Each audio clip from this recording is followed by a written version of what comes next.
ಬೆಳೆದ ಮರವಾಗಿ ನಿಂತಲ್ಲೇ ತಲೆವಾಗಿ ಈ ಭೂಮಿ ನೀಟಿ ಸ್ವರ್ಗವನ್ನೇ ಮತ್ತೆ ಚಿಗುರಿಸಿದೆ.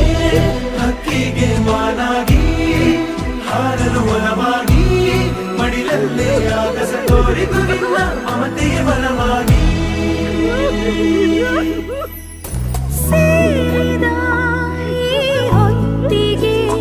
ಕೈ ಬೆರಳಿನ ತುತ್ತಿಗೆ ಆ ದೇವರಿಗೆ ಶರಣು.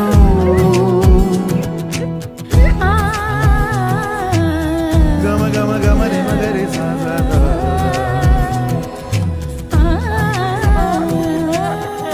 ಸರಿ ಗಮ ಗಮ